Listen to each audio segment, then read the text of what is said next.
Welcome to the High School Backups Podcast. We are on episode 14 or 15 or something 14, like that. But 14. 14. Okay, I was right the first time, and we are here and good to go after the Celtics have pulled out the Game 7 victory just 2 days ago.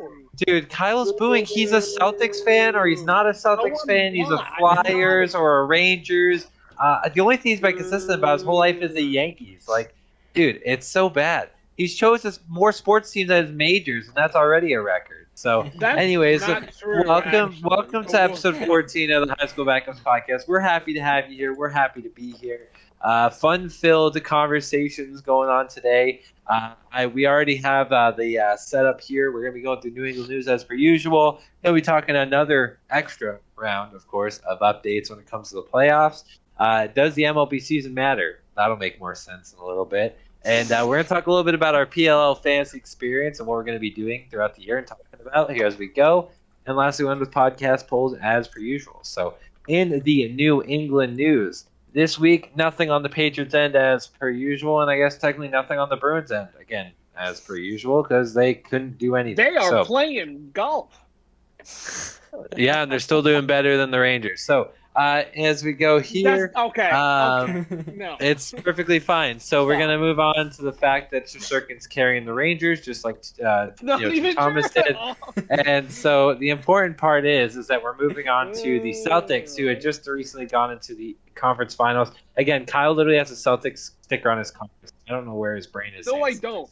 Where are he used to. He used to have a Celtics sticker on his car. He also used to have a Flyers sticker on his car, so we know where his loyalties lie. Also not true. So Celtics went on to the finals. Yes.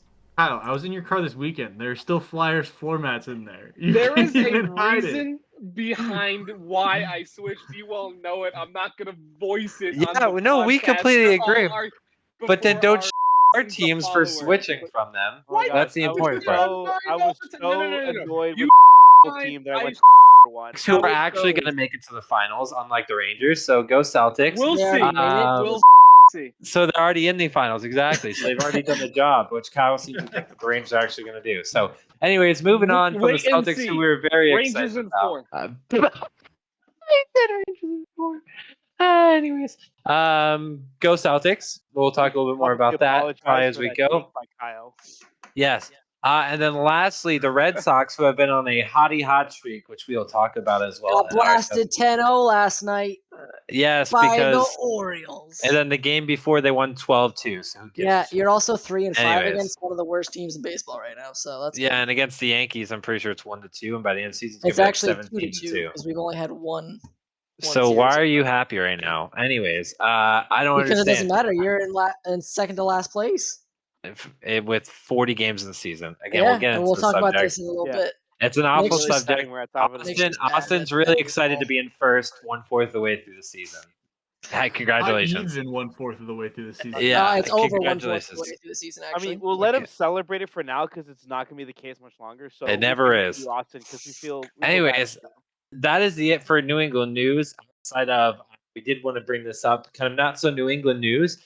This weekend, there's plenty of NCAA tournament action going on, most specifically to do with our lacrosse side here. So, if Jake, you want to give the updates on both of those, we'd love to talk about it. Oh, yeah. The UNC women's lacrosse team won the NCAA championship over Boston College. I think it was Sunday. Yeah, it was Sunday. I was coming back from Virginia Beach. And then Maryland got rained out, and Maryland versus Cornell got rained out, which is the men's NCAA champion, till Monday. Maryland won that. I believe both 1 seeds won both those tournaments. So there's that. I told Kyle at the beginning of the men's tournament that Maryland would run through it without a problem. I was correct. They did have a problem, though, for the record. Virginia did give them a run for their money.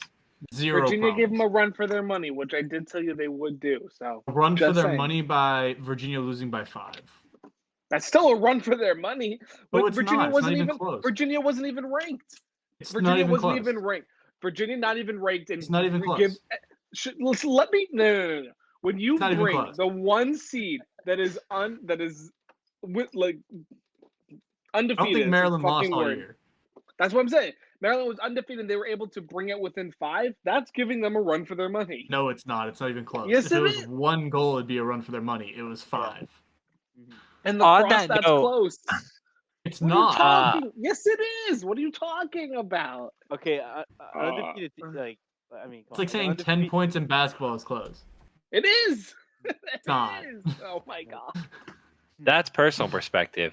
We won't talk too much about that. Well, let's do a quick update for the playoffs. So the NBA, there's not much talk about. Golden State handled their business. Jake can officially get off of the Mavericks train, and the Celtics also took care of their business in about 2 games too long. Yeah. Nick, not how even are the close Hawks to this doing? They did a great job. They made us first and helped them win. So, all right.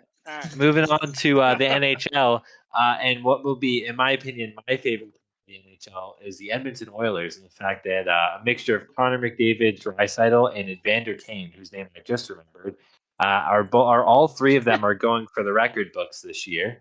And that is quite exciting. And I actually did pull up an infographic to kind of show more specifically, Evander Kane's been scoring more of the goals, but for Draisaitl and McDavid, they are both with half as many games played within spitting distance of some of the best goal scorers or point scorers of all time in the playoffs. So, as you can see at the bottom here, Connor McDavid and Leon Draisaitl are both at 26 after only 12 games played, with a good chance to play what you would assume would be at least another 6, and if they do well, maybe another 6 after that. So, definitely a chance to go there.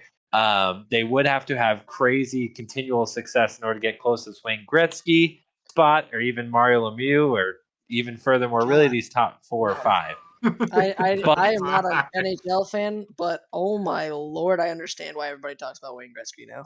Literally, it's like dude's Jordan of NHL. Okay, just for record, the goalies didn't know how to stop the puck. The goalies always let it go by them, so that's just every give Wayne Gretzky his credit. But hold up. It's impressive what Gretzky has. Yeah. Yes, absolutely. No, Wayne Gretzky would still be at the leaderboard in today's NHL with the goalies being as good as they are. I'm just saying his numbers are higher elevated because the goalies were terrible. He's even admitted that.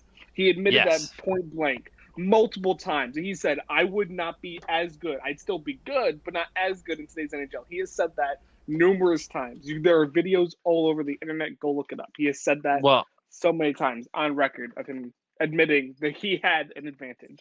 Well, it makes it even more impressive that these 2 guys on the same team are at this list with. Yes. Hold on a minute. Look at the Gretzky games played, though. 18, 19, 16, 18, 24 on the fourth one. But, like, he needed 6 more games than McDavid and Draisaitl to get to 47. So, realistically, if they were to both continue on this pace, at 18 games, they would be at 39. Yep. So that gives you an idea of kind of where they are. At 18 games, they'd be at 39. So although they're not the top here, they are doing extremely well, and it's unprecedented how well they're doing.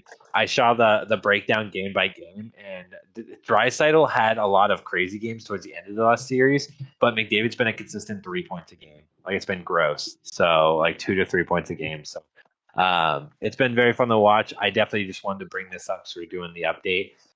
So it's going to be, as most of us kind of assumed, Edmonton versus Colorado. I think that'll be a fantastic series, although I do think Colorado should and will win. I think Edmonton has a real shot to win that, especially with these guys, including Evander Kane playing so well. I think Evander Kane has like 12 or 13 goals in the first 2 playoff series or something like that. It's like really high. So I just wanted to bring that up and go through it. On the other side, we have the Rangers and Tampa Bay. Tampa Bay looking to get back to the Stanley Cup Finals for at least the 3rd year in a row. Is it the 4th or 5th? It's been a lot. I think it might just be 3. Because this would be the 3rd year in a row. The 4th year is when they got swept by Columbus.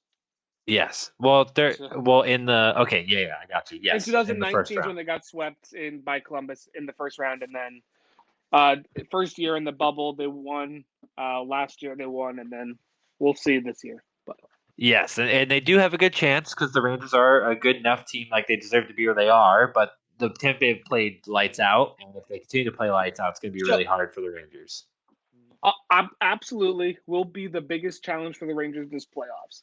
There's been a lot of talk that I've seen that the Rangers have had it easy when it's come to goaltending, and I wanted to address that because I think not a lot of people are looking at this stat. I will start off with the Rangers have had lucky playing the third string goaltender for Pittsburgh and the backup goaltender for Carolina. Pretty rare that happens not in one series, but two series. It's pretty rare feat for it to happen. But the save percentages that they've faced, save percentage for those of you who don't know, is player takes a shot on goal, however many times that's saved versus let in is how you calculate save percentage. It's a pretty easy number to figure out. The save percentage that the Rangers face combined between the Penguins and Hurricanes is a .910 save percentage. For Tampa Bay, between the goaltending save percentage that they faced versus Toronto and Florida, both of which are their starting goaltenders, they only had a combined save percentage of .904. The lowest save percentage of any first two round matchups this entire playoffs. So the Lightning have played an easier set of goaltenders the first two rounds than the Rangers had statistically.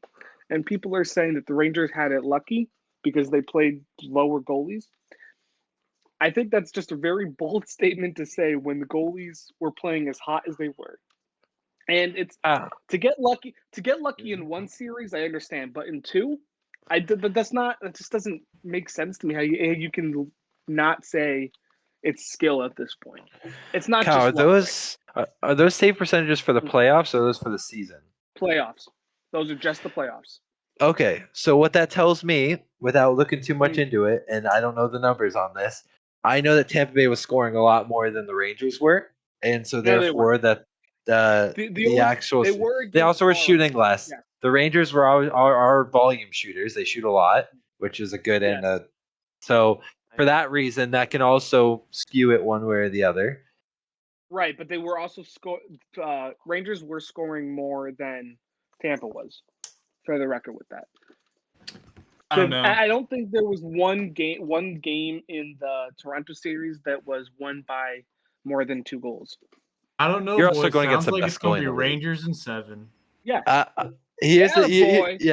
That's the hard part though, is that they're going from, even if you could say middle of the pack for the playoffs, like let's say top 10, top 15, like goalies, even as backups, they're now going against the consensus number 1 goalie the last 5 years. Like they're going against the best goalie in the league. It's gonna be hard.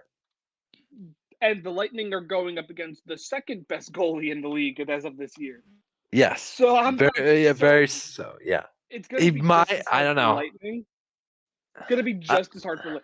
And I think it definitely helps that the Rangers had a better regular season. They swept the season series against Tampa Bay in the regular season, which is huge because that also means we have home ice advantage going into this series. So if it goes 5, 6, 7 games, which it most likely will, that'll be huge. That if it goes 2-2 in the first 4 games, it's a best of 3 series, and the Rangers have 2 games at home for that. That is huge. Has Tampa Bay been a good road team this year? No, they're always good. Been a good road team? Tampa's always good. Tampa? They've been average. I think they've been just over 500 on the road. Here's the issue, Kyle. I know you know this. This is Tampa, so they have a lot of poise, if you will. They have a lot of experience, a lot of poise, and that puts the Rangers at a huge disadvantage off the rip. Now, I'm not saying they can't overcome that, because they are very young, which can be a good and a bad thing. But I don't feel like you're dealing with an old Tampa team. You're dealing with at the end of their prime, maybe, or getting there. But I don't think they're necessarily old. Like a lot of their best players are maybe in their late 20s, early 30s. So you have it's going to be their hardest competition by far. And the fact that it went to 7 with Carolina, who also went to 7 with the Bruins when they probably shouldn't, because the Bruins were not playing that well. And they didn't really deserve to be as far as they were. I don't know how it's going to go. My honest prediction, not anything like bias or anything towards the Rangers, would be Tampa in 5 or 6, just because of that. But the Rangers can definitely win. Like, they just have to essentially push Tampa off of their pedestal. Like, they really have to surprise them. I think they're going to do what they did to Carolina last night. Carolina fully expected to win last night solely on the fact they haven't lost at home yet. And the Rangers came out swinging right away. And I think that's what's going to happen. I'm hoping that's what's going to happen versus Tampa. Because, yes, Tampa does have that experience. And in the playoffs, experience is everything. It is lucky for us, though, that I'm pretty sure Brandon Point is still injured for Tampa, which is their second best center on the team. So I think will be good for the Rangers. But and since we are a mostly Boston located podcast, I do think it's important to bring up, and I'm going to grab him real quick. So Colin Cowherd did his top 10 players of the NBA Finals today. Yeah. And I didn't love it. I didn't mind it. I loved it. I haven't seen this yet. Well, we're going to go through it. I don't think I should share it because I don't want to steal his stuff, but I will share it verbally, what he did. Yeah, you can share it. So I'm going to pull it up on my phone. Yeah, you can do it just on YouTube, but I'm going to go through it here. So I'll go from 10 down. So, and I will talk about it after. So 10 is Robert Williams. 9 is Al Horford. 8 is Jordan Poole. 7 is Marcus Smart. 6 is Andrew Wiggins. 5 is Draymond Green. 4 is Klay Thompson. And then 3 Jaylen Brown. 2 Jason Tatum. 1 Steph Curry. Really? So I absolutely love it. I think it's perfect. I wouldn't move anything. Marcus Smart should be ahead of Wiggins and Draymond and move him back. Nope. He's the defensive player of the year. He is considered one of the top 5 players in the. He's better offensively than Draymond Green. He's inconsistently offensively, but he is so Andrew Wiggins has no defense and has a good offense, like not great but good. Draymond, great defense, 0 offense. Marcus Smart's going to get you more points, somewhat inconsistently, than Draymond's going to get you at all. Yep. So Marcus Smart, and he's defensive player of the year. He should be top 5 on this list, guaranteed. Now, I'm not saying he should be above Klay Thompson because Klay Thompson is more consistent on both sides of the ball, but I don't mind the top 3, and I don't mind the bottom 3. But I do think top 4. And then the bottom 3. But I do think Marcus should be ahead of Andrew Wiggins and Draymond Green. That would be my adjustment. I'm not going to say Marcus Smart should be higher than that. He is defensive player of the year, but he is consistent offensively. But he is, in my opinion, more impactful to a Celtics team and in the finals than Andrew Wiggins and Draymond Green. Otherwise, I understand Rob Williams is 10. Although he plays higher than that 10 mark, he is hurt.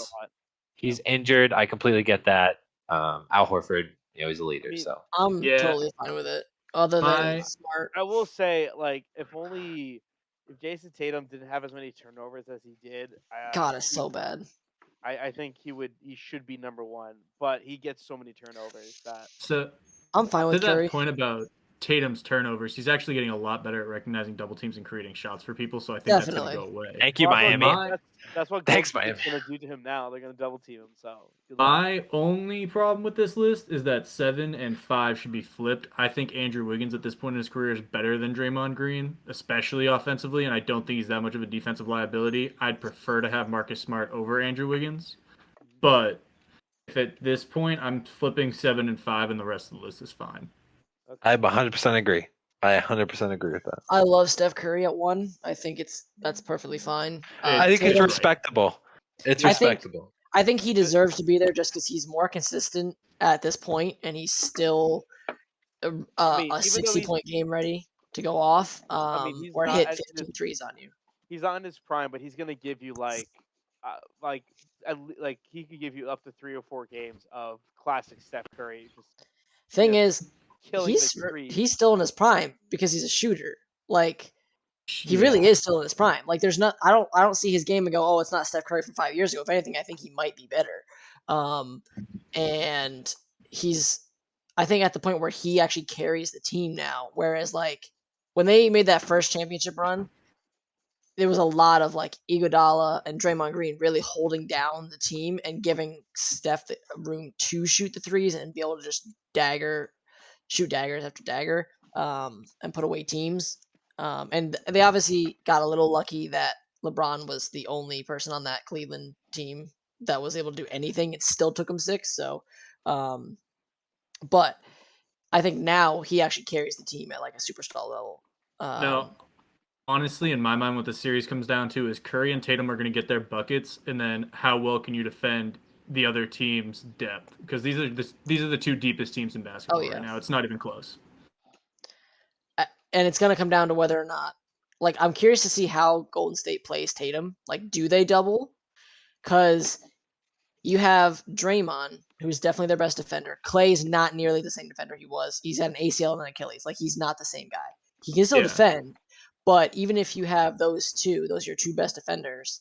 Curry's a liability. Like, we know that, especially against this team. On like, defense, unless Peyton Pritchard's out there, and even I think he'll take Curry to the basket like all the time, or just step back on him.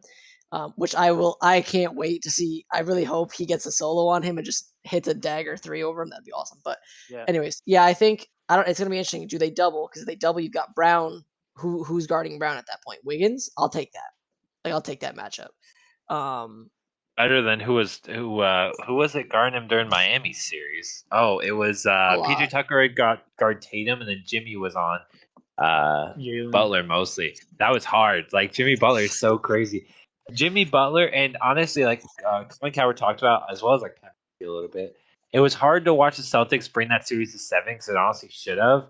And he brought up the fact that you could praise the Heat more than you could praise the Celtics for winning the series, and I completely agree. But I'm not praising the Heat. I'm praising Jimmy Butler because that dude literally willed them he's the only reason why they're relevant.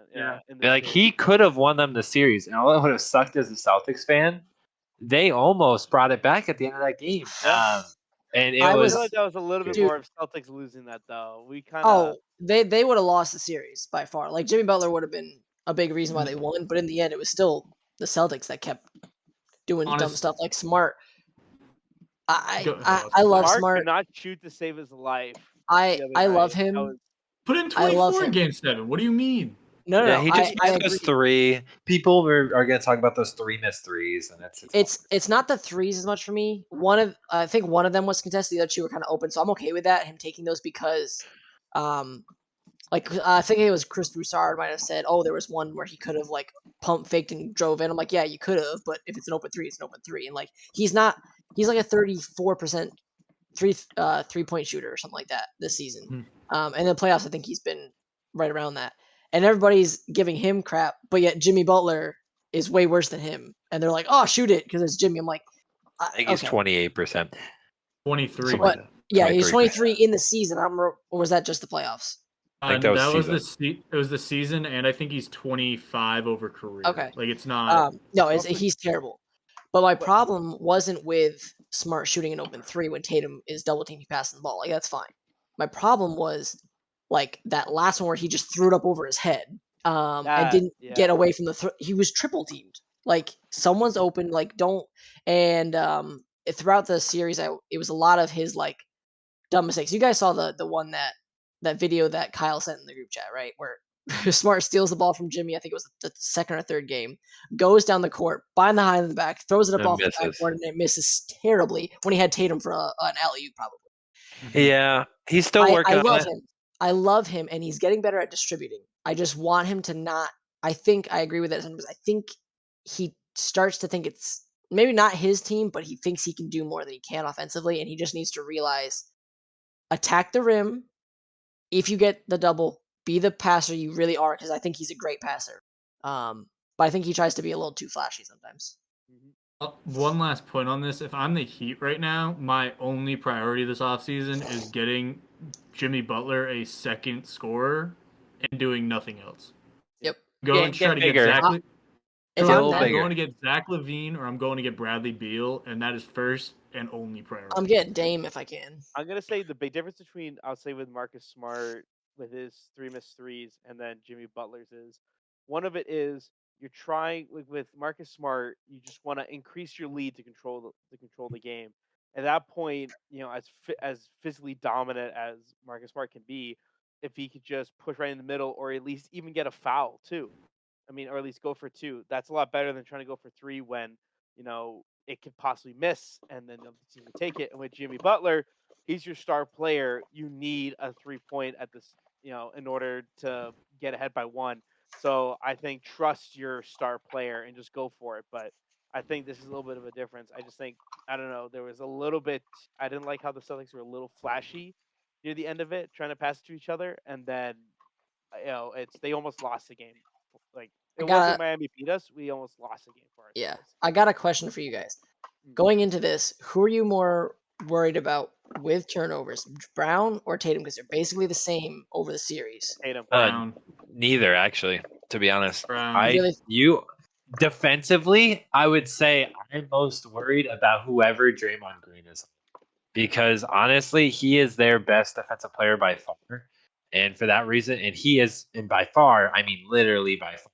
Like Steph Curry may get a couple of steals here and there, but he makes mistakes than he does defensively than that. So I'm not super worried because Tatum's taking the ball down the floor if Marcus isn't, and I'm not worried about Steph being on Marcus. I'm not worried about Clay being on Jalen, and I'm definitely, and I would assume Draymond is then on Tatum because Jalen would have Clay. So that means that whoever 3 and 4, dude, the Celtics are still so much bigger, like so much bigger than the Warriors. It's gonna be hard. Jake. I'm more worried about Brown solely because every time he drives, it seems like somebody gets a hand on the ball. And I know Miami's a much better defensive team than Golden State is. Like, much better. Miami is probably the second best defensive team in the NBA next to the Boston Celtics. I think the Celtics are by far the best defensive team in the NBA. Yep. But every time Jalen drives to the net, I am so worried he's going to lose the ball. Yep. So he's the best players. He's one of the best players with sub-average handles I've ever seen in my life. Actually, yeah, he really doesn't have that great handles. I think my problem for the two of them, and this is why I really am putting this on Smart to not worry about his offense. Like, I want him to just be the defensive point guard and then that true old-fashioned pass-first point guard. Because if he's driving and kicking, it gives Tatum and Brown the edge off that first defender, giving him the room to not have to handle it through the middle, because they're coming off a curl and a cut off a backdoor screen, instead of the pick and roll stuff that can work, but with at least Miami was giving him a lot of trouble. The other reason I'm worried about the turnovers and why I know some of it was because of Miami, but there was a lot where Tatum's dribbling it and he just loses it, or Brown dribbles it off his foot, or he's dribbling it high and they just kind of like stick their hand in and it just poked out of the way. That's what's a problem for me, and they need to shore up that. I don't know why the two of them were having so much trouble at times where they're just dribbling at the top of the key and losing it out of bounds. Honestly, we saw that a lot. At that point, I just think both teams were exhausted. Yes, I mean, some of that happened in the first game. Yeah, too, but Ime cleaned it up in that series, and he will continue to clean it up. Like he is super on top for them, which is awesome. I just looked this up, so I was curious. In the regular season, the number 1 defensive rated team was the Celtics. The number 2 was the Warriors. So that's a weird statistic. I'm honestly not surprised. They are very savvy and good at. And it's who they play. But if you go to the playoffs, the number 1 is the Bucks. Number 2 is the Celtics. Number 6 is the Warriors. Should be interesting. I mean, because if we think of like regular season versus playoffs, I think it was Miami was in the top 5 for 3-point shooting all season, and yet in the series they were the best. They were the best 3-point shooting team in the NBA this year. They didn't take the most, but they made the most. They made the most. And now they're like what 20? They're like down to 20%, 22% for the playoffs. So yeah, god awful. It's likely that Golden State was really good in the regular season, but now playoffs come and it's getting a little bit tougher for their young guys. And then you have the Celtics who are number 1 and are still right now number 1 in terms of defense. Well, number 2 next to the Bucks, but now I'm looking at this here in general. I was just looking over kind of a few. The Warriors have scored the most points, but that's no surprise based on who they played. No surprise. 3-point percentage. The Nets were first in the playoffs, so that's weird. They played 4 games, doesn't count. Yeah, the Warriors. They were. The Warriors were 4th at 38%. Celtics were 8th at 36%. That doesn't surprise me. So they're not super far off. I mean, if you go to the regular season, Warriors were 8th, only at 36. The Celtics, oh god, how far down are they? They didn't shoot well because 13. So they're at 36 as well. So they're right there. So that's just 3-point percentage. I was looking at points as well. I I gotta say, a lot of that's probably brought down by Smart just taking them from the logo. Yeah. Honestly, you're probably right. I want to look up points against here because I guess plus minus. Yeah, plus minus. Celtics were second best in the league at plus minus at 7.3. The Warriors were fifth. And we should have dominated better than that too. Well, we Yeah, had like a really bad start to the season too. So if you look at our second half of the season, or after January, we're like insane. Yeah. But yeah, I predict we should do predictions quickly for this since we won't be. What are you all taking for the games? Celtics in 7. It's gonna be a 7-game series. I guarantee you that. But I agree with I'm gonna go Warriors 6. I'm gonna go with 6 because I think this all comes down to Ime, and then if they execute his game plan, and Tatum and Brown turn it over 2 or 3, but both of them each game. I think we win in 6. Could be less because I think we have the better potential to dominate.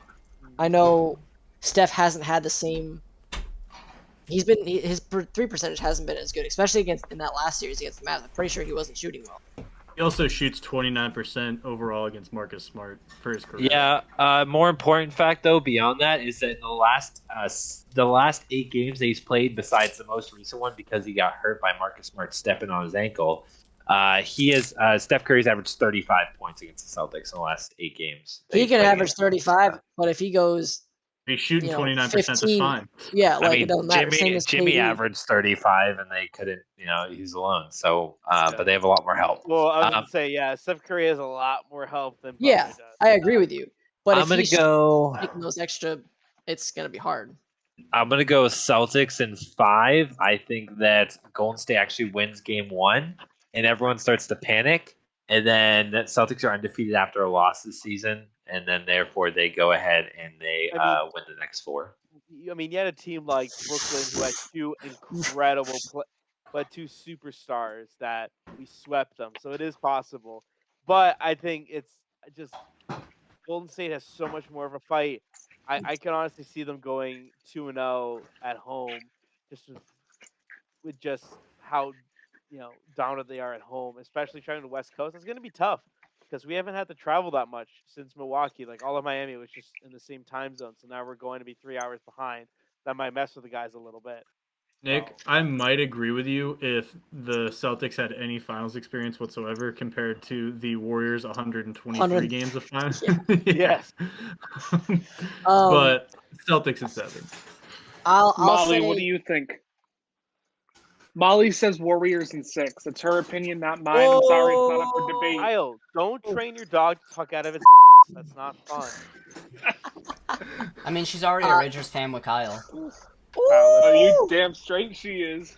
Yeah, and she sees the Rangers logo every time she takes a shit. So. Well, after she.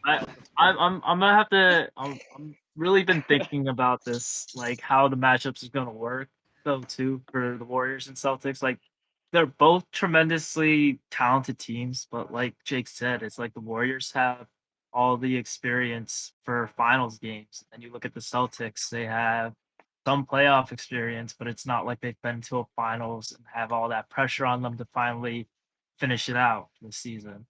So I don't know. I really think the Celtics could do it. They are a pretty young team. They could pull it out and take it home, but I think the series might actually go all the way to Game 7. I think the Warriors take a good shot at them. Push. Justin, go for it. Give us a shout. I said it was going to be probably around Game 6 or 7 because Celtics was in Game 7 that we did win when there was multiple times where we were hoping for it to go better against the Heat. Yeah, I mean, the Celtics prove that we can win, crucial games on the road. So, Game 7, even though we will be playing I expect it to be the game of the year, maybe even a last-minute shot. But this is gonna be just a fun series to watch. I'm just really excited. As long as it's not Marcus Smart's hand. So we're already pretty deep into this. So we're gonna make the next subject quick here, because I don't really feel like fighting about it. So because you're just wrong. Here's the discussion. It's essentially me and Jake versus Austin and Kyle, and they're obviously biased because their team's doing better right now. But this has nothing to do with who's doing better. me and Jake essentially said that games right now in the season, at the early part of the season, even the first half for me until like July, are not nearly as meaningful and don't have as much, substance as those games from July to October, even furthermore September, or I should say August and September. Wait, whoa. Let me go first, Kyle. Let me go first. You already chimed in during the group chat. Fine, go ahead. They don't I even got really so know. much ammo. Okay, you can finish out strong. All right. Saying the beginning of the season, no, not even the beginning of the season. You said the whole first half doesn't matter. Basically, is what you just said. That's like saying they could go 500, go 50-50, and then they could win the next. What? I have 62 games left, and it wouldn't matter. They could. What the hell are you smoking? I think they could do that, and then they have 110 wins. No, and they have 110 wins. That's fine. No one's doing that. No, stop. The beginning, it's just as important how you start as how you finish. You can't just not. No. You just I don't not agree at with that. I don't agree with that. No. You can't just say, whatever, it's the beginning of the year. It doesn't matter. Okay. Molly agrees with me. No, she doesn't. Thank you. Yes, she does. Kyle, hold on. You can't argue a dog. Yes, No, I can. It's just straight facts. Jake, can. I was Kyle. I was with you, and then you just know, like. Kyle, All right, hold on a Here's minute. the thing, though. All right, so half the season, I get why. Half the season can be kind of ridiculous. I'll give you that, Kyle. I'll give you that. Make you feel good about yourself finally. But a quarter of the season, if you guys remember, let's look at like quarter of a season. I'm gonna go back to an NFL season a couple years ago, 2016. The Vikings started off the year 4-0, and it's just like your Yankees. You guys are really excited because wow, this is a really good quarter of the season. We're doing really, really good. And then they did nothing for the rest of the year, like what your Yankees are probably going to do, most likely. So a quarter of the season could mean absolutely nothing unless it's the last quarter of the season. The first quarter is the least important. It's the last quarter of the season that actually matters, especially when you're really close within a couple of games. Jake, I don't. You probably want to respond. Can I just break out what the actual, really what the argument was? So we started off arguing who is better, Yankees versus Red Sox, right? Like me and Kyle are the only Yankees fans on here, I believe, right? I think everybody else is Boston. Right.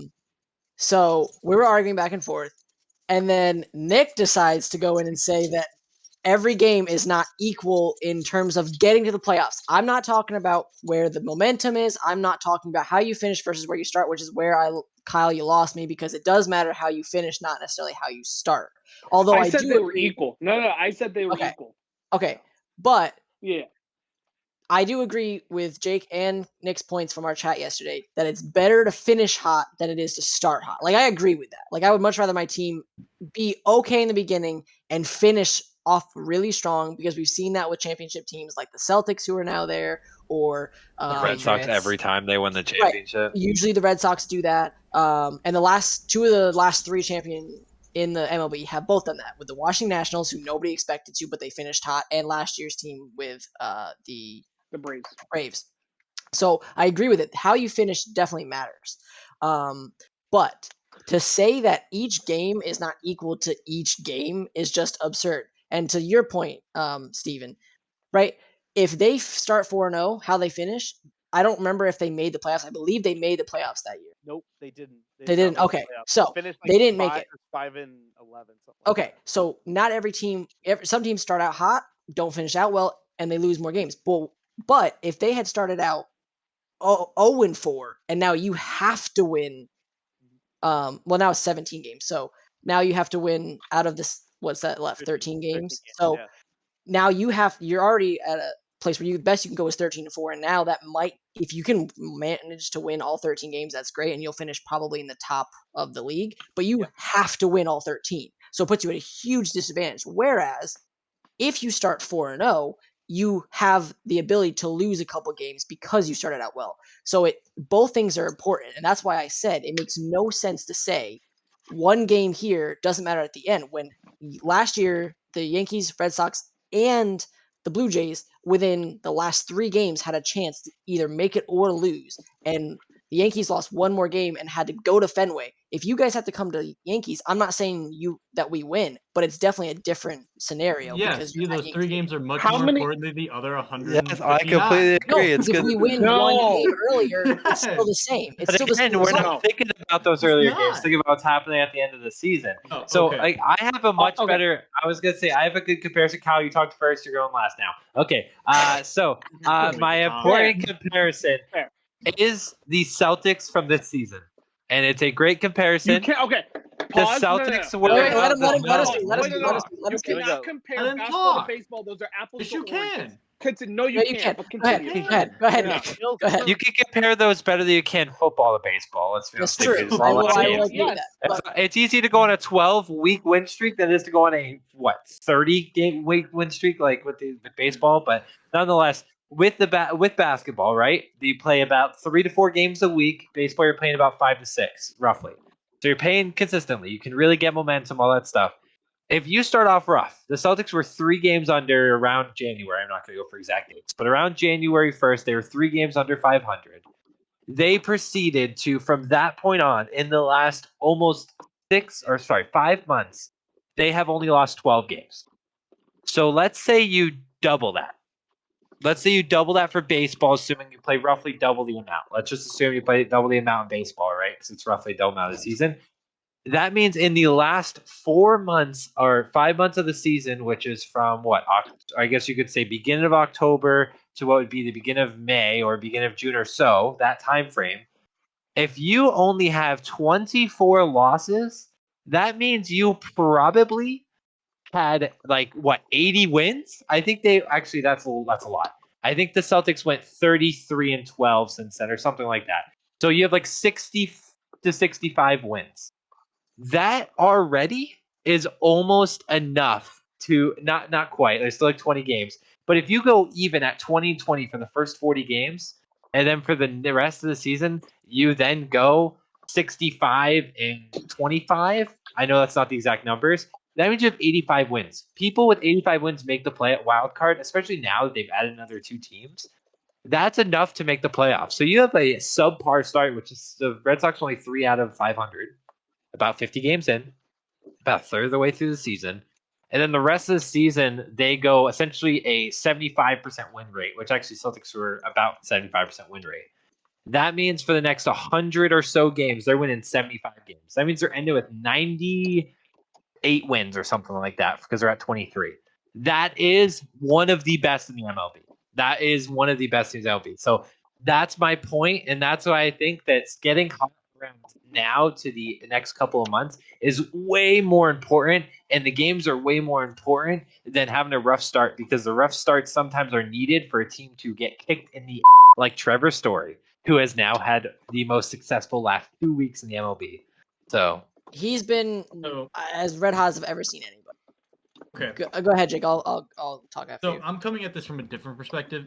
Equally, yeah, they're all 1 in 162, or however, like whatever you want to call it, whatever sport it is, they're all 1 in 16. Coming at it from a former player and former coach perspective, when I'm looking at the first few weeks of the season, I'm looking at teams who aren't cohesive yet. They're not supposed to be at their best in week 1. You're supposed to use those first few games to figure out what you do well, what other teams do well, et cetera, et cetera. You lose a couple, your season isn't lost. But if you start out hot, say you go 5-0, whatever, I'm playing high school football. All of a sudden you lose a couple games in the middle of the season, you're not really feeling as good about it as you were when you're 5-0, right? So coming from that coach or player perspective, as the seasons went on, it felt like those later games mattered more. I think there's a rhyme and reason to that because of the fact that at that point you should be rolling on all cylinders. If you're not, your team's in trouble. If you start out red hot and then taper off, your likelihood of winning a championship is almost zero because of the fact that your best isn't being put on display every night. By the time you hit mid-season in baseball, you should know who you are as a baseball team. And after that first 40 games, you should start to see that uptick, and if you're not, you should be worried. Take the St. Louis Blues in hockey from 2018, 2019 when they beat the Bruins in the Stanley Cup. They were the worst team in the NHL halfway through the year, and all of a sudden they won the Stanley Cup. The Celtics this year. Miami Heat, the first year that they were together in 2012, started out like 500 through the first 20 games, then rampaged through the NBA Finals where they ran into Dirk Nowitzki, who had one of the best finals ever. But those first few weeks, depending on like that first quarter of the season, you're trying to figure out who you are as a football team or as a team. After that, you should be red hot. The first quarter of the season, I think, is used to gauge who you are. And then once you figure that out, you should start consistently winning. That's where I'm coming from. I'll take the Patriots from 2000. It was the year or the second year of Jimmy Garoppolo. The Patriots were 2-2. It was the on to Cincinnati year. Oh, that was the 2014 season. Yeah. Patriots were 2-2, and they had just gotten blown out, and everybody was calling for Brady's head. Mind you, that's nuts. That's a decade ago, and Brady's still playing in the NFL. Let's just remind you of all that. Patriots ended up going, I think, 10-2 or like undefeated the rest of the year and won a Super Bowl. So for me, those first quarter of the seasons aren't as important versus win-loss as it is who are we as a football team. So that's why I'm saying later games matter more. So I'd agree with you in the fact that, again, all of that is the momentum building for your championship. And like any coach, I think would agree, you're usually trying to figure out who you are in the beginning of the year, right? Like I would say, first off, Nick, your Celtics analogy, the reason I say it doesn't really work is because that's an astronomically like once in a generation type of season. It doesn't happen often, and it may get you a championship, and I hope it does because I am a Celtics fan. And it happens with other ones, like you said, like the Blues or other teams, Patriots, that have gone on to win it. And that's usually because they just keep the momentum, and they're that kind of team. They have that special year that gets them championship. Even the Braves a little bit last year were kind of like that. But the way the Celtics did it, at 50 games through, were one game under 500. And then when they were 21-20, I believe was the, or it was 23-24, something like that. Is that what it was? Not good. Either way, whatever it was, they were one under, and then they ended up losing like 10 games, or not even that, the rest of the way. So astronomically, like just like that's a different kind of season. They likely won't do that again in the next 15 years. I think they'll be successful, but anyways. So, but back to Jake's point. If we're comparing Red Sox and Yankees right now for this season, right? Let's take out not their past, none of the other stuff. What are they doing right now? I think you added Trevor Story. Who else did you add this year? There's a lot of small names. It wasn't anything too crazy. Okay, so he was Trevor Story is the only big one. Okay, so like Yankees added no big names, and added like one. The only one I can think of that we actually. I'd say one. I'd say Josh Donaldson's pretty big. But he's not like huge, past his prime. I wouldn't consider him bigger than Trevor Story. Like he wasn't someone that they were saying go get. So you added Donaldson. He's a medium name at this point in his career, and then you added Isaiah Kiner-Falefa, who is just for defense for the most part. He's a decent hitter. And then Jose Trevino. Like those are the three they added. Really outside of it, I know they signed Marwin Gonzalez and some of these other guys that are really just bench players. And then they brought guys up from. So my thing is that their core was already there from last year and the year before that. You guys have a solid core. You had like Devers and Bogarts and I was gonna bring that up. But Story's supposed to be a part of that. Right, like so Donaldson's not supposed to be a part of the Yankees core necessarily, but we want Story to be there for 6 years and be the next second baseman. Yeah. And also, did you have Cora last year, or is this his first year? Oh, this is his second year back. Okay, it's his second year back. So he brought in Story, and without him hitting early on, it definitely had an impact on the team. And then also, just like your bullpen is still pretty bad, right? Like, it's really a hit or miss whether the bullpen or the starters lose us a game, but one of them's usually losing us a game. Okay, so I'd agree with you. You guys are finding like who you are in this, and if Trevor Story he's not going to stay this hot for the rest of the season, right? Like, I don't expect Judge to stay the way he stayed for the rest of the season. I definitely don't expect Trevor Story to stay where he stayed over these 2 weeks. I think he's had like 10 home runs in 2 weeks or something crazy like that. Yeah, it's something gross, like 20 RBI. And he's had 2 grand slams. Like, that's not going to keep happening, right? We all agree that's not going to happen for the rest of the season. But he can definitely hit. I think he's proving he can hit probably like he did in Colorado, which is what you guys want. So we'll see what happens the rest of the season. I think one for the Yankees, it's really good for them for the way they've played because they've played mediocre for the last 2 seasons. And it was showing them, okay, the core is there. They're going to play. I don't know if they can keep this level because they were on pace for like a record season, like the best of all time. I don't think they maintain that. Like I'm a Yankees fan, and I wouldn't see them doing that. Could they? Maybe, but I don't think they will. Especially with some of the injuries they have now, although they don't seem serious. So my argument was only for when we're just looking at 162 games, excluding postseason. You're not talking about winning a championship. You're saying who's getting to the playoffs. Every game matters because it comes down to the end almost always that there's 7-10 teams fighting for 1, maybe 2 playoff spots. And now I know they added the third, so maybe you could say 3. I would say now it'd be 3, yeah.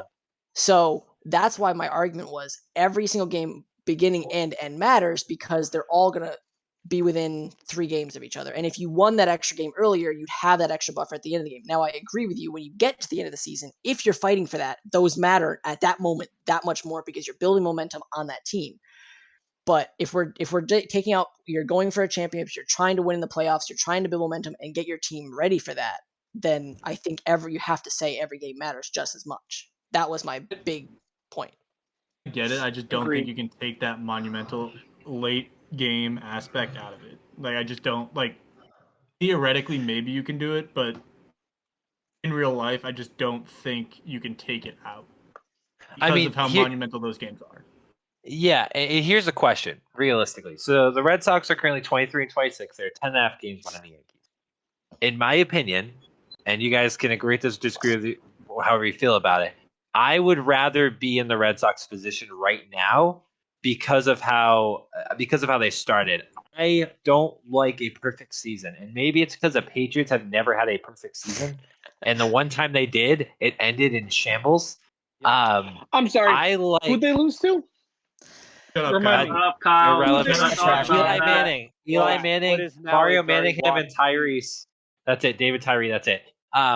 Point being, they also lost just from a holding call on the defensive side when they were trying to get to the quarterback just to say that I don't care how they win. I just care that they win. I don't care if they rip someone's face mask off as long as it ends. Okay. Do you care if they cheat? All right. Well, anyways, Kyle, would you be proud if your team had a Jason Garrett, Mason Rudolph helmet smash? Like, okay. Anyways, I would. So my whole point is that which position would I rather be in? Of course, I'd like to be 33-15, but I would rather be 33-15 in a section of the year at the end of the year. Like right now, I am perfectly fine with the Red Sox being 3 under 500 at this point in the year. If they don't heat up, which they already have, the Yankees aren't garbage. They have the best record in the league right now. They are playing very well. Nothing more to it.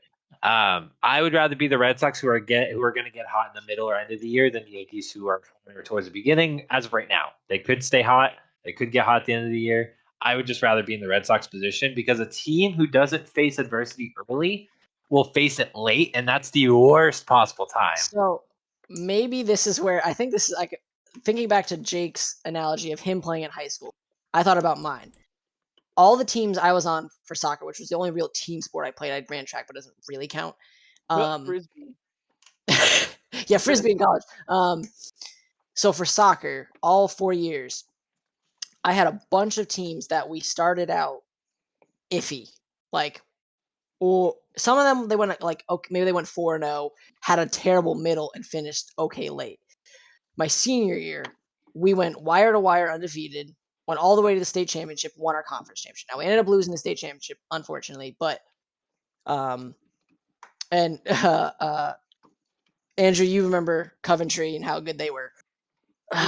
We hate them. Anyways, so were you in their division? Mm-hmm. Okay, that's what I thought. Yeah, no, we were in the conference, so we played them. Oh, that's right. Twice a year.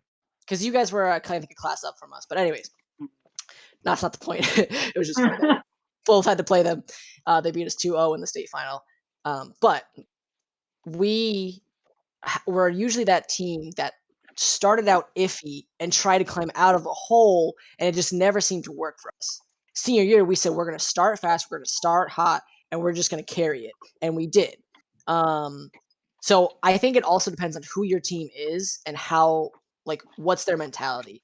Some teams need that kick in the pants. Maybe that's the Red Sox this year. And it seems, for whatever reason, it seems to be Boston sports in general. Like they can't seem to start hot, but as soon as they get that, like the media, they love the underdog. I think that's what it is. I think Boston just needs to be the underdog, whereas New York expects themselves to be the best. Now, in most sports, they have sucked for like 3 decades, but other than the Yankees, like they've been like the only consistent. Good They've only team. sucked for 1 decade. Yeah, right. And that's only in championships, but Yeah, so no, I agree. Honestly, I think it the depends. playoffs every year. Yeah. Although I agree with you, I'd rather be the Red Sox and win a championship and go like 60 games under the next year, as you guys tend to do, and then Yeah. win another one like 2 years later and then do it again. I'd rather do that. But I don't know how they do it, I but think they also do it. It's just really I don't boring. understand how you guys do that, because the Yankees will go. We haven't had a losing record in like 20, 5. 25, No, we right? did in 2014. No, we did in 2014. No, we still Jeter's stayed above last it. year. We still Are stayed you above it. sure? I go look. I'm almost guaranteeing you we stayed above I it. thought we Someone were please below check that. 500. I thought we had a losing record that year. I'll double check though.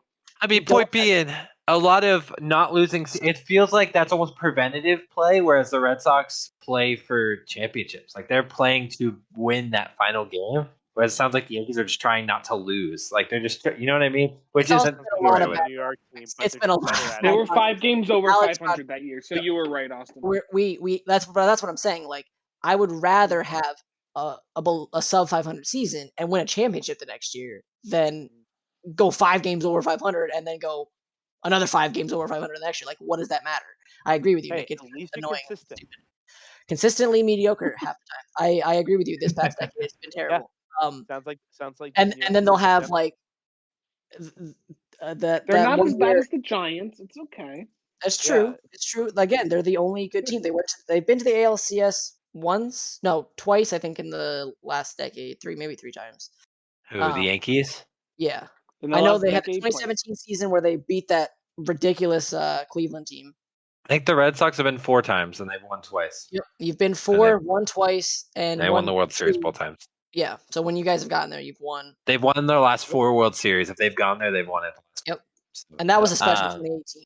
2018, yes. that was just a special team. Well, Like, the whole and then team, you traded honestly, Mookie. the last, well, there's a reason for that. I And know, honestly, I know. you're kind of seeing that now. Like the dude's still playing great, but he's making $35 million a year, and the Red Sox Yeah. can't and don't want to afford that until they decide to sign Trevor Story. So, point being, we're going to move on from that subject. We can always talk about it more, but we are getting a little bit late here. So we're going to talk a little bit about, and I'll have Kyle talk about it the most, but just a little bit about, we're going to be doing PLL, or a Pro League Lacrosse fantasy. We're going to be Premier doing League lacrosse. Premier League, excuse me.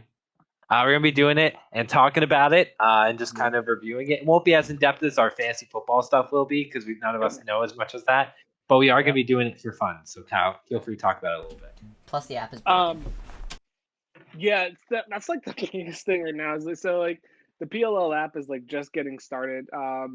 Basically, like PLL does things so differently compared to other leagues. So like it's doing fantasy way different than what we are all used to for fantasy sports.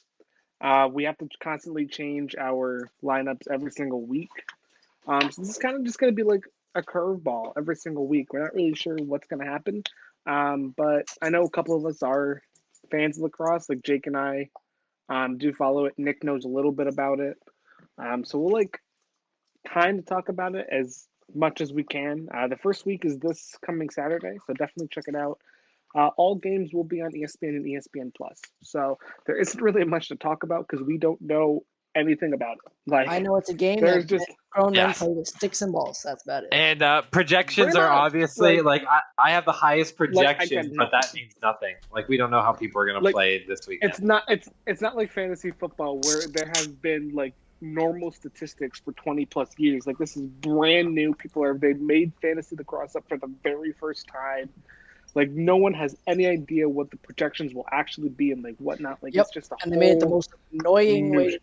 It doesn't mean that me and Nick have the highest projection because we have the exact That's same true. team Yes, somehow. me and Justin do have The the same highest- lineup. The highest I've seen is Caleb right now. Caleb and Servant have like almost 84. So Also, let me just say Yeah, one I thing. have 92.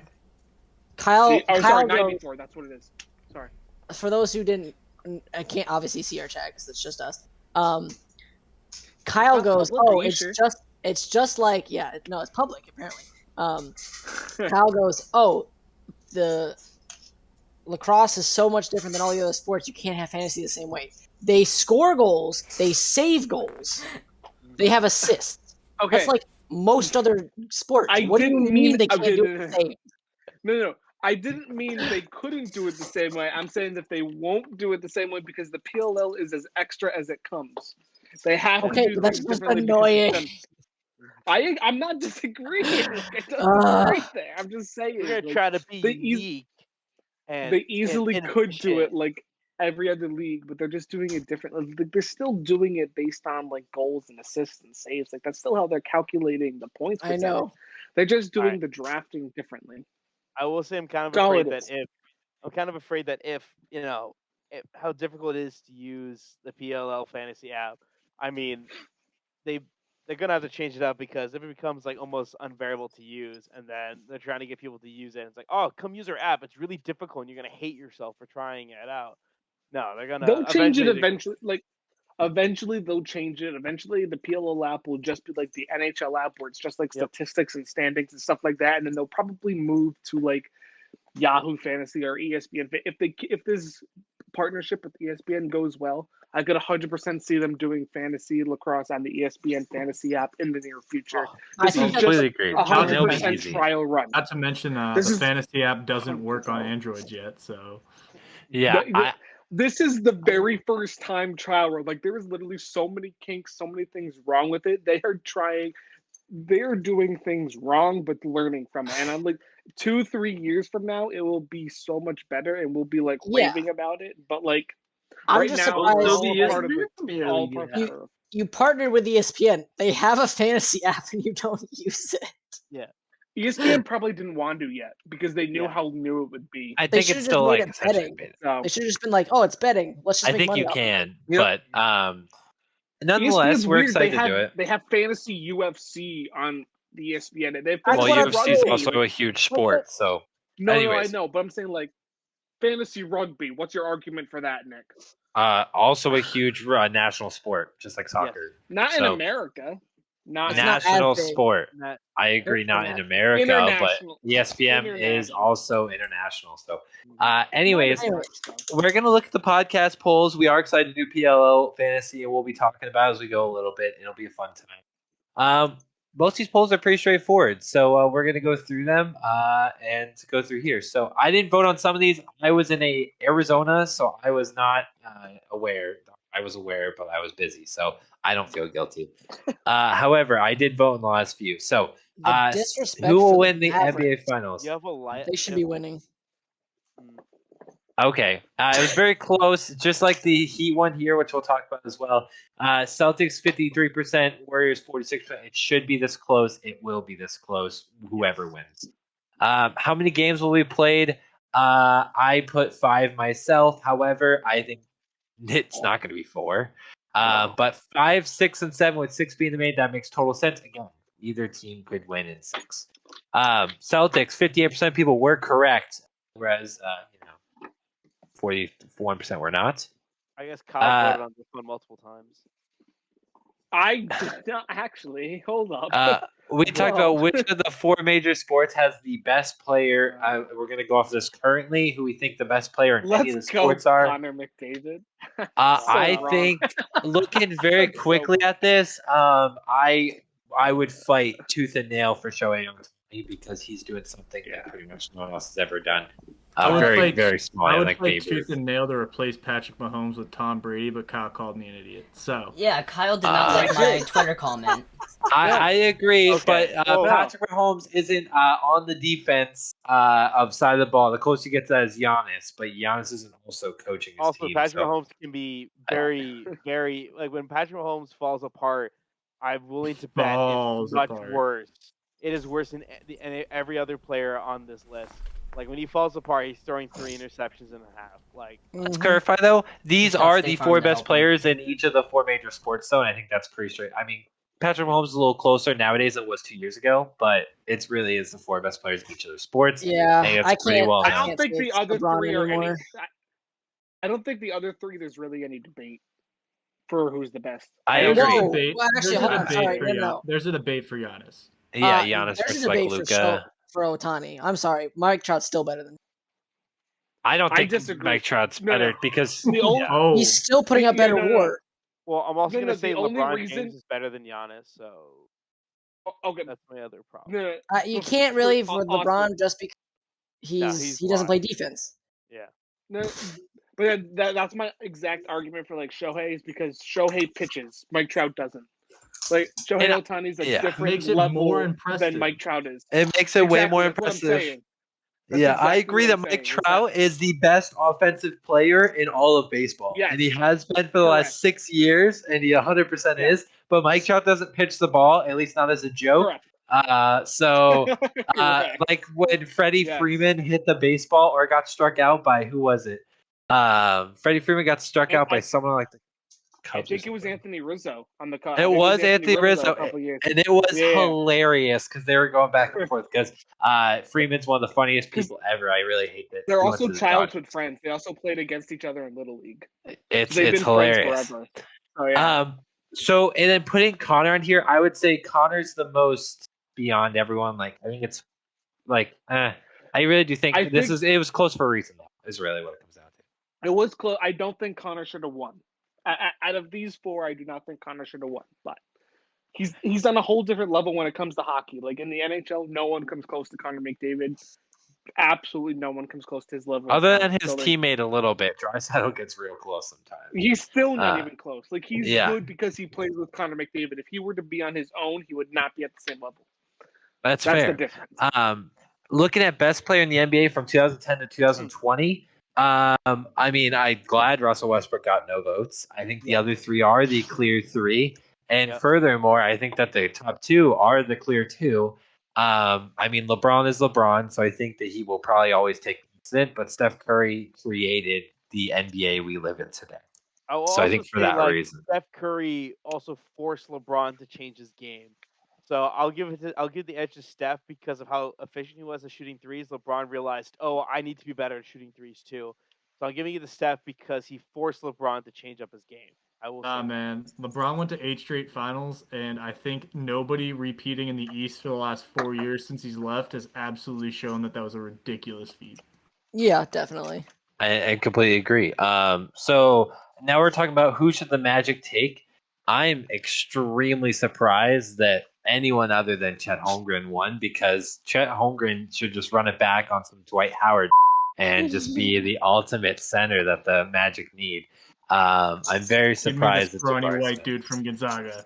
Yeah, I'm like, honestly, like, but if Chet Holmgren makes it past 1, the Celtics should trade for number 2. I swear to God. Nah. Trade Jaylen Brown and someone else for. I'll take Chet Holmgren. This is Stop. He's heresy. overrated. This is heresy. No, best Chet pound for Holmgren pound should be player in the number MMA. one. I have no opinion on this because I don't watch enough MMA. I know the names Oliveira because I watched that recent fight as well as Usman. I don't have any opinion. So I have Israel Adesanya, a style bender, the last style bender. I do not know how anybody else can be picked on this list. fair enough. 24-1. Even If though you they say so, chose Jake, I'll take your word for Volkanovski. it. So, anyways, that was our main topics for today. Anyone else have anything else they wanted to bring up or wanted to talk about today? Let's Well, go, Madden rankings Rangers. came out. We can talk about that next week. But I will say, Mac Jones is done dirty. He is over Mac 80. Jones but was that's done just- dirty, and Kenny Pickett should not be where he is for rating. Jalen Hurts We is could way definitely too high. talk about I it. want to talk about this next They week. are heavily rumored, so we can talk about it a little bit next week. But until the actual ones come out, which will happen in the next coming weeks, because the game comes out in 2 months. That when those come out, I want to talk about it a little bit more. But thank you everyone for watching and listening to us today. We do always have fun talking to you guys about sports and having a good time talking about other things as well. Definitely make sure to leave a like, subscribe, comment down below. Make sure to go to socials and check those out. Check out the polls. But we will definitely see you guys next week for the next episode.